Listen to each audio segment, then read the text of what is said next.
매주 금요일에 만나는 탐정진이 시간인데요. 여의도역 물레동에서 오신 최영진 씨 어서 오십시오. 네, 반갑습니다. 탐정진이 최영진입니다. 정치, 사회 이모저모를 파헤치는 탐정 형진이의 활약 오늘도 많은 기대 부탁드립니다. 그 어제도 사전 투표를 하셨던데 예, 물레동 쪽에서 하신 걸로 알고 있습니다. 뭐 집 근처에서 했죠. 예, 예. 분위기는 좀 어땠습니까? 어제 제가 갔는데 너무 뜨거워요. 아, 열기가 뜨거웠습니까? 아니 제가 간 곳은 4층에 이제 투표가 하게 돼 있는데 예. 4층부터 3층까지도 다 줄이 서 있어요. 어허. 저는 이제 뭐 관내이기 때문에 이렇게 관내는 좀 줄이 없더라고요. 그 관내와 관내를 나눠서 네. 하니까요. 관내는 이제 쏙 들어갔는데 어허. 관외는 정말 너무 뜨거웠고 조금 이따 얘기하겠습니다만 지금 오늘 오전 6시 기준으로 사전 투표율이 20.41% 기록하고 있습니다. 어허. 그러니까 지난 대선 18.29%보다 2.12% 높거든요. 포인트. 예. 진짜 뜨거운 열기가 좀 반영되고 있다고 봅니다. 뭐 재외국민 사전 투표율도 지난 네, 대비 맞아요. 8% 올라간 79.5%로 기록이 예. 됐고요. 하여튼 국민들의 권리, 소중한 권리 네. 투표 꼭 한번 부탁드리겠습니다. 탐정진이님 오늘은 어떤 이야기 준비하셨습니까? 네. 뭐 이렇게 뜨거운 열기에 조금 토론회 때 찬물을 끼얹은 분이 있거든요. 예. 네, 오늘은 대선 주자 인물 탐구 이준석 후보 편입니다. 아하. 예. 뭐 여기 들으시는 분도 많이 아시겠지만 우리 신인규 앵커님은 이준석 후보하면 어떤 키워드가 떠오르는지 제가 뭐 조심스럽게 여쭤봐도 될까요? 키워드로 설명을 드리자면 굉장히 스마트하다. 예. 예, 그런 이미지가 우선 떠오르고요. 네. 동시에 좀 비호감이 높은 유형의 정치인. 네. 그리고 좀 정치 복원보다는 어떤 좀 갈등을 좀 만들어내는 그런 네네. 반정치의 비판을 받는 그런 정치인으로 저는 좀 떠오르는데 네. 뭐 아마 평가가 다양하리라 생각합니다. 네, 자 일단 뭐 말씀하신 대로 스마트한 젊은 보수 영라이트라고 불리면서 많은 관심 속에 정치 생활을 이어오고 있는 이준석 후보인데요. 조금 전에도 말씀드렸습니다만 최근 TV 토론회에서 한 발언을 보면 젊은 나이임에도 불구하고 성인지 감수성이 좀 결여됐다. 구태 정치와 뭐가 좀 다르냐. 이런 생각이 좀 들기도 하고 많은 분들의 또 비판을 받고 있기도 합니다. 근데 어떻게 보면 이준석이라는 정치인이 예, 뭐 토사구팽을 당해서 또 많은 분들이 또 동정을 해주시기도 하고요. 예, 또 양두구육이라는 사자성어를 스스로 쓸 만큼 또 국민들을 속였다라는 네. 또 자백까지 했던 걸로도 알려져 있는데 이런 이준석이라는 정치인이 어떻게 정치를 시작했고 또 청년 정치인으로 자리매김을 했는지 이준석 후보의 변곡점 네. 한번 잡아내 볼까요? 자 일단 첫 번째 명곡점은 하버드 이준석 박근혜 퀴즈 대답니다. 예, 예. 하버드 대학을 졸업하고 한국에서 교육봉사를 하던 이준석 후보가 박근혜 당시 한나라당 비상대책위원장의 눈에 띈 거죠. 맞습니다. 서울과학고등학교를 조기 졸업한 후 미국 하버드 대학교에 합격해서 노무현 정부의 1호 국비장학생 신분으로 유학을 떠났는데 이 노무현 전 대통령의 장학금을 두고도 자신의 유불리에 따라서 또 입장을 좀 밝히면서 많은 또 지탄을 받긴 했는데요. 예. 졸업 후 귀국해서 비영리 교육봉사단체를 만들어 소외계층 아이들을 가르치던 이준석 후보의 모습을 박근혜 위원장이 인상 깊게 보게 됩니다. 이후 한나라당 비대위원직 자리를 제안하고 26살의 이준석 후보가 이를 수락하면서 정치권에 발을 내딛게 됐습니다. 그러니까 이 당시에 이제 새누리당으로 당명도 바꾸고 예. 뭐 상당히 좀 진보적인 정책도 수용하면서 뭐 대승을 거뒀던 그 박근혜 전 대통령의 뭐 선거 이력도 있는 건데 네. 일명 박근혜 퀴즈로 정치권에 들어온 이준석 후보가 친박 세력과는 철저히 선을 긋게 되죠. 2016년에 터진 국정농단 사태 이후에 친박 세력이 아닌 비박 세력과 손을 잡았고요. 새누리당 탈당파가 만든 바른정당에 합류를 하게 됩니다. 이때만 하더라도 당시 여론은 뭐 주류 보수와 뭔가 좀 다르다 이런 이미지를 좀 구축하게 되죠. 예, 뭐 나름의 당시에는 뭐 예. 신선한 이미지도 좀 있었고요. 뭐 노원이라고 하는 상당히 네. 좀 보수 진영에서는 좀 어려운 지역구에서 뭐 나름의 도전들도 좀 했는데 네. 국회의원 배지를 달기까지는 좀 오랜 시간이 걸렸습니다. 그렇습니다. 여기서 이준석 후보의 두 번째 변곡점 마이너스 3선 이준석 최연소 당대표 대단인데요. 2016년, 2018년, 2020년 선거에 나선 이준석 후보는 계속해서 당선되지 못하면서 많은 분들도 지금 뭐 아마 기억이 있으실 겁니다. 마이너스 3선 뭐 영선 중진이라는 꼬리표가 따라다니기도 했는데요. 2021년 서울시장 재보궐선거 때 오세훈 캠프에서 유세차의 정치인 대신 막 일반 청년들을 막 불러서 올리면서 예. 뭐 혁신적인 선거운동을 주도하며 오세훈 당시 후보를 좀 승리로 이끌기도 했는데요. 이때 공을 인정받아 그의 최연소 제1야당 대표의 자리에 앉게 됐습니다. 뭐 굉장히 영광스러운 자리죠. 예. 최연소로 당 대표 자리까지 올라간 이준석 후보인데 사실 당 대표로서도 많은 승리를 거뒀습니다. 뭐 대선도 이기고 지방선거도 이기고 했는데 예. 지금에 와서 보면 이준석 후보의 당 대표 경선부터 지방선거 승리까지 또 명태균이라는 인물의 또 어떻게 보면 역할이 지금 좀 드러나고 있는 거 아닙니까? 그렇죠. 이번 대선 끝나면은 진짜 명태균 게이트 뭐 특검을 통해서 좀 명명백백 밝혀야 되고요. 이준석 예. 후보가 이제 개입됐다는 의혹들이 굉장히 짙게 있기 때문에 이 부분은 철저하게 좀 검증 수사 받아야죠. 예, 그래서 명태균 씨가 페이스북에도 최근에 홍매화를 심어야겠다라는 네. 또 그런 페이스북을 올려서 맞습니다. 좀 의미심장하긴 했는데 네. 뭐 그 논란은 논란대로 있고요. 이준석 후보의 당대표 시절의 성과는 어땠습니까? 대선 승리를 장담하기 어렵던 지난 20대 대통령 선거 때 윤석열 검찰총장을 영입해서 대통령으로 만들었죠. 어떻게 보면은 지금의 좀 고통의 근원지 시발점이 되기도 했는데 예. 곧이어 치러진 지방선거에서도 국민의힘이 압승하면서 이준석 후보의 정치 입지를 다졌습니다. 이때도 이제 지방선거와 같이 치러진 재보궐선거에서 김영선 네. 의원 공천 논란, 이 명태균 관련된 이슈들도 있다까지 말씀을 드리고 네. 그러한 성과에도 불구하고 윤석열 전 대통령 당선 이후에는 갈등이 심해지면서 당내 입지가 매우 좁아졌습니다. 맞습니다. 이준석 후보의 세 번째 변곡점 국민의힘 탈당 개혁신당 창당인데요. 이준석 후보는 지방선거 승리 이후 당내 혁신위원회를 출범시켰습니다. 반대파들이 이준석의 사조직이라고 공격하고 여기에 성접대 의혹까지 불거지면서 당대표 직무가 정지됐죠. 이후 윤석열 전 대통령과 친윤계가 당원 개정, 비대위 재구성 등을 주도하며 이준석 후보는 당 대표직 회복이 불가능하게 됐는데요. 축출된 이준석 후보는 지방에서 교육봉사 활동을 이어가다가 2023년 11월 국민의힘 탈당 및 개혁신당 창당 선언을 하게 됩니다. 예, 2023년 12월 27일에 탈당을 한 걸로 이제 기억이 되는데 네네네. 이준석 후보가 당시에 이제 개혁신당을 만들고 또 이낙연 전 대표와도 또 합당을 했다가 네. 또 11일 만에 파기를 하기도 했습니다. 이렇게 만들어진 개혁신당 초반에 활약은 좀 어땠습니까? 초반에는 뭐 기세가 좋았죠. 개혁신당은 당원 모집 하루 만에 2만 명 이상의 당원을 확보하면서 대한민국 정당사에서 가장 빠르게 정당 설립 요건을 충족했고요. 창당 3개월 후 치러진 제22대 국회의원 선거에서 경기도 화성시을 선거구에 민주당 국민의힘 후보를 제치고 1위를 차지하는 이변을 또 일으키기도 했습니다. 이준석 후보가 정치 입문 13년 만에 국회의원에 당선된 건데요.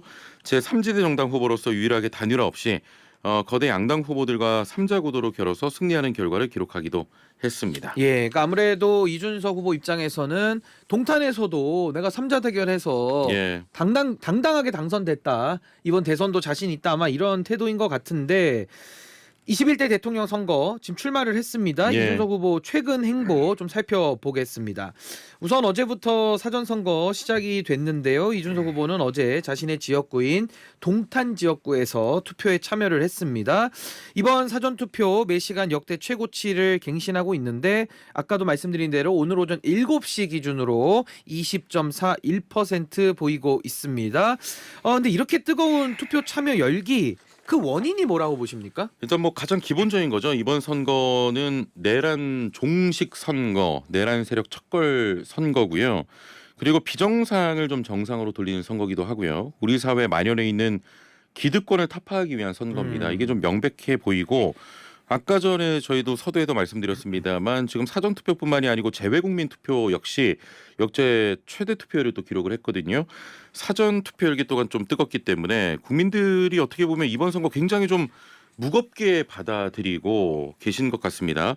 반드시 내란 세력을 척결해야 된다는 민의가 지금 반영되고 있다 보니까 지금 투표율기가 굉장히 좀 뜨겁다고 봐요. 예. 아니 그 재외국민들의 투표율이 8%나 오를 만큼 79.5% 거의 80%에 육박했거든요. 예. 이렇게 뜨거운 열기가 있는 이유는 대한민국 정상화하자. 그렇죠. 이 내란 부분에 예. 대한 반드시 책임을 묻고 새로운 대한민국 만들자라는 재외 국민들의 열정일 텐데 네네네. 뭐 우리 내국인도 다르지 않다고 봅니다만은 일단 뭐 재외국민 투표 같은 경우는 예. 그때 이제 투표하신 분들의 얘기를 들어보니까 이번 내란 기간 동안 밖에 나와 있는 게 너무 미안했다. 아하. 그리고 분노가 치민다. 예. 그게 지금 투표로 반영되고 있는 거거든요. 그렇습니다. 정확하게 이제 짚어주셨지만 내란 세력의 종식을 위한 첫걸음 이번 선거 그렇게 바라보시는 것 같습니다. 예, 근데 그런 상황 속에서 예.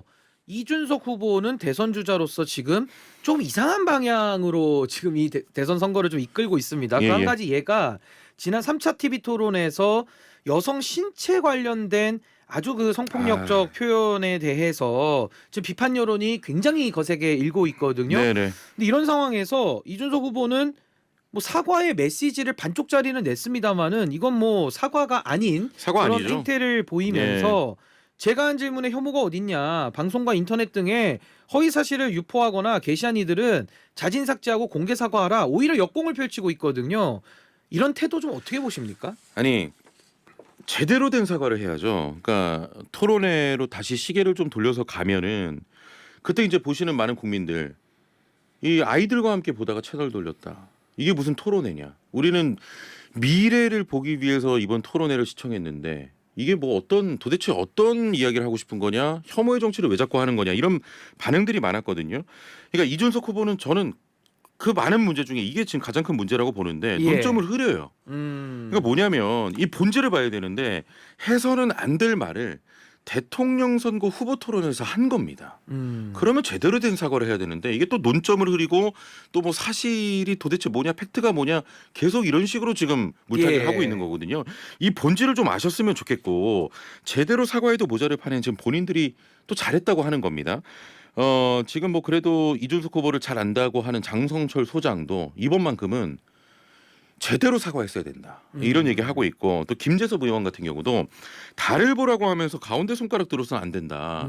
취지는 이해하지만 지나쳤다고 비판을 하거든요. 예. 이만큼은 적어도 우리 국민들이 많이 실망한 이 지점만큼은 제대로 된 좀 사과를 해주셨으면 좋겠습니다. 그러니까 이게 명태균 이슈를 대처하는 이준석 후보의 태도와 굉장히 유사하다고 네. 보여지는데 문제의 원인, 문제의 현상에 대해서 답을 하지 않고 일반론을 끌어다 들여가지고 본인을 정당화한다든지 이번에도 논점을 흐리거나 맞아요. 논점을 이동시켜서 본인이 원하는 프레임으로 지금 이 언론의 흐름을 이끌고자 하는 이런 행태가 지금 지속적으로 지적을 받고 있는 건데 네네.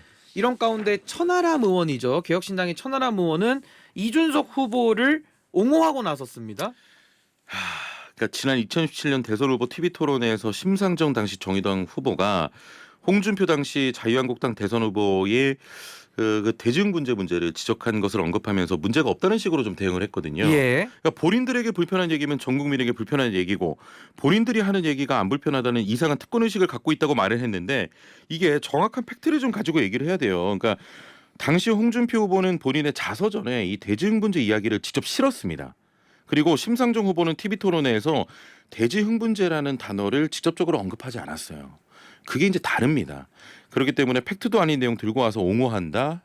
이건 정말 좀 이해하기 어렵죠. 예. 예. 뭐 그 내용이 다른 것도 다른 거지만은 이준석 후보가 대선 후보 토론회에서 보였던 그 발언, 그렇죠. 인터넷에서 돌아다니는 발언을 끌어왔다라고 예. 하면서 소개한 그 발언은 어떠한 이유를 갖다 붙여도 맞습니다. 변명이나 예. 어떤 이건 뭐 사과로도 사실은 넘어가기 어려운 수준의 좀 망언이다라는 생각이 들고 이 천하람 의원은 명태균 이슈가 발발했던 지난해죠. 지난해 가을 겨울 때는 방송 활동을 일절 안 했거든요. 그러다 최근에 또 다시 네. 좀 활동을 하면서 적극적으로 이준석 후보의 이런 망언을 옹호하고 있는데 네. 아마 이 부분에 대해서는 공동 책임을 지겠다. 아마 이런 의도로 보입니다. 네. 자, 그럼 주제를 좀 바꿔서요. 어제 권성동 국민의힘 원내대표 이준석 후보와의 단일화가 결국 무산됐다고 선언을 했습니다. 그런데 이재명 후보는 양두구육 시즌 2다라면서 김문수 후보로의 연합을 확신한다는 글을 또 남겼는데요. 이준석 후보 여기에 반발하고 있습니다. 여기에 대해서 단일화 문제 우리 형진 씨는 좀 어떻게 보고 계십니까? 사실 뭐 저는 크게 단일화에 관심도 없고 어허. 예, 뭐 대세의 지장에 있거나 뭐 영향이 있거나 이런 거는 좀 크게 없다고 보는데 지금 뭐 이재명 후보 같은 경우도 뭐 계속 단일화 할 거다라고 얘기하고 있고 어제 뭐 허은하 전 대표 같은 경우에도 6월 2일까지도 가능성이 있다. 뭐 이런 얘기를 하거든요. 저는 안 할 거라고 보는데 이건 제가 좀 자꾸 역으로 여쭤볼게요. 할 것 같아요, 안 할 것 같아요? 근데 이제 그게 사실은 예. 단일화 같은 부분은 당사자의 의지에 관한 문제이기 때문에 네. 예상은 어렵죠. 네, 할 수도 맞습니다. 있고 안 할 수도 있는 겁니다. 네. 그건 뭐 별로 관심사가 아니다라고 말씀을 해주신 말씀이 전 정확하다고 보는데 문제는 이준석 후보가 그동안 정치를 오래 해오면서 네, 본인의 말을 스스로 뒤집은 경우가 너무 많아요. 많죠. 뭐 예를 들면 이낙연 후보와의 합당도 예, 안 예. 한다고 했다가 합당했다가 또 파기하고 그렇죠. 뭐 이런 식의 본인의 말을 스스로 뒤집은 경우가 너무 많다 보니까 네. 국민들께서는 지금에 와서는 이준석 후보가 나는 단일화 안 한다. 라고 얘기를 해도 좀 양치기 소년으로 인식하고 있는 거 아니냐. 그래서 모르겠어요. 예, 그래서 우리가 더 예측하기는 어렵다. 네, 네. 저는 그렇게 생각하거든요. 네. 자, 그래서 지금 이 단일화 부분은 뭐 우리 유튜브로도 많은 분들 의견 주고 계시는데 뭐 이 부분은 뭐 평가에 맡기도록 예. 하고요. 이준석 후보가 이제 과연 이번 대통령 선거에서 얼마만큼을 득표하느냐, 과연 두 자릿수 넘어가느냐가 관건이고, 저는 또 하나의 관심 포인트가 화성시 을이라고 하는 이준석 후보의 지역구에서 몇 퍼센트를 얻을 것이냐. 지난 총선에서 42% 얻었는데 이번 대선에서는 몇 퍼센트를 얻느냐. 전 이것도 굉장히 중요한 포인트라고 보는데 우리 형진 씨 어떻게 보십니까? 이번에 뭐 이준석 후보가 여론조사에서도 지지율이 좀 올라가는 가운데 3차 토론에 발언이 나온 거거든요. 저는 두 자릿수 절대 안 된다고 봅니다. 아, 쉽지 않다. 예. 예. 그리고 뭐 화성시 같은 경우도 그 지역구죠. 지역구죠, 지역구. 지역구도. 그때 이제 반응들을 좀 봤어요, 궁금해서. 어허. 근데 그 지역구에서 이준석 후보에게 표를 행사했던 그 막 주민들도 통탄하고 있다고 합니다. 아하. 예, 그래서 많이 떨어질 것 같은데요. 근데 이게 냉정한 네. 현실적 평가가 네, 다음 주 화요일 밤이면 나옵니다. 네, 네. 예, 그러니까 결국엔 성적표를 보고 우리가 이야기를 또 해봐야 될 것 같고요. 예, 이준석 후보 청년 정치의 상징으로 되어 있습니다. 형진 씨도 뭐 우리가 또래가 좀 비슷하기 네, 때문에 그렇죠. 네. 같은 동시대를 살아가는 또래로서도 이준석이라는 정치인이 청년 정치를 어떻게 상징하고 있다라고 좀 보시는지 그 부분에 좀 의견이 궁금하거든요. 뭐 청년 정치 맞습니까? 아니죠. 그 기치를 건 구태 정치라고 보고. 음. 그러니까 몰라 이거 저기 뭐 대선 앞두고 사견을 얘기하는 거는 조금 뭐 좀 어려울 수 있겠습니다만. 뭐 처음 같은 경우는 많은 가능성도 있었고 기대감도 있었는데 이준석 후보가 걸어온 행보를 보면은 뭐 갈라치기 정치도 많이 했었고, 그리고 이준석 후보가 좀 제대로 정치를 하고 반성하고 좀 쇄신해야 된다는 게 뭐냐면, 이준석 후보가 낳은 또 정치인들이 있거든요. 뭐 김용태 라든지 지금 비대위원장이죠, 국민의힘. 김재섭 의원이라든지 천하람 의원 같은 경우가 지금 이준석 후보의 행보가 굉장히 좀 비슷하게 가고 있어요. 그런 면에서 조금 다시 좀 바꿔야 된다라고 생각을 하고, 이번 대선 끝나면 이준석 후보 같은 경우는 뭐 어찌됐건 정치 생명을 좀 이어가려고 노력을 할 텐데, 지금 문제점들이 굉장히 많이 있습니다. 그러니까 직면해 있는 것들이 굉장히 많아요. 뭐 명태균 게이트도 지금 눈앞에 있고 성접대 의혹도 굉장히 좀 불거져 있기 때문에 사법 리스크를 조금 어떻게 극복하느냐도 좀 봐야 될 것 같고, 그리고 이번 대선을 통해서 지금 비호감도가 상당히 올라가서 이게 정치인들에게는 호감도 비호감도 굉장히 중요하잖아요. 중요하죠. 이런 예. 이미지도 어떻게 역전할 것인지 굉장히 어려운 문제에 좀 직면해 있다. 저는 이렇게 예. 평가합니다. 뭐 이준석 후보에게 상당히 큰 숙제가 앞에 놓여 있다. 요 정도로 마무리를 하겠습니다. 네네네. 여기까지 듣죠. 지금까지 금요일에 탐정 진이 여의도역 물레동에서 날아온 최영진 씨와 함께했습니다. 대단히 감사합니다. 감사합니다.